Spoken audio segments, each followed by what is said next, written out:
வணக்கம். Welcome to Tamilamma channel. இன்றைக்கி ring முறுக்கு எப்படி செய்யுதுன்னு பார்க்கலாம் வாங்க.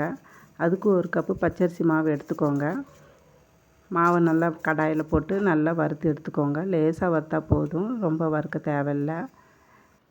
வறுத்த மாவை வேறு பிளேட்டுக்கு மாற்றி ஆற வச்சுருங்க. ஆறின பிறகு ஒரு ஜலிகண்டி வச்சு நல்லா சலித்து எடுத்துக்கோங்க.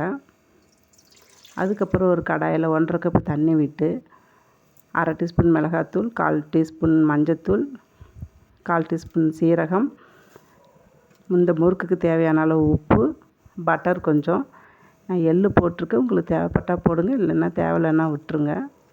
எல்லாம் போட்டு கொதித்த பிறகு இந்த மாவை கொட்டி நல்லா கிளறுங்க. நல்லா சிம்மில் வச்சுக்கோங்க அனலை. நல்லா கிளறின பிறகு எடுத்து ஒரு பிளேட்டுக்கு இதை மாற்றிடுங்க. இது கொஞ்சம் ஆறட்டும். இது போட்டு நல்லா மூடி வச்சுருங்க. இதை அப்படியே ஓப்பனாக வச்சிட்டிங்கன்னா காஞ்சி போயிடும். மேலே மூடி வச்சுருங்க. மூடி வச்ச பிறகு கை பொறுக்கிற அளவுக்கு சூடு இருந்தால் போதும். நல்லா போட்டு இப்படி பிசைஞ்சு விடுங்க. நல்லா பிசைய வரலன்னா கையில் தண்ணி தொட்டுக்கோங்க. தண்ணி தொட்டு நல்லா பிசைஞ்சு விடுங்க.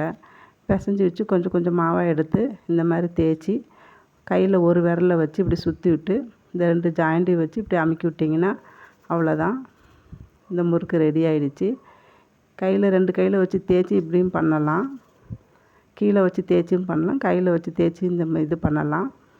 அவ்வளோதான். இப்போ எல்லாத்தையும் சுற்றி வச்சாச்சு.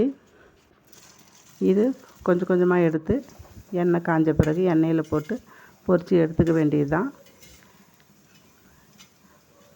அவ்வளோதான். பாருங்கள், முறுக்கு வெந்துருச்சு. எண்ணெய் ரொம்ப காய வச்சிடாதீங்க. போட்டோன்னே முறுக்கு கருகி போயிடும். மீடியம் ஃப்ளேமில் வைங்க.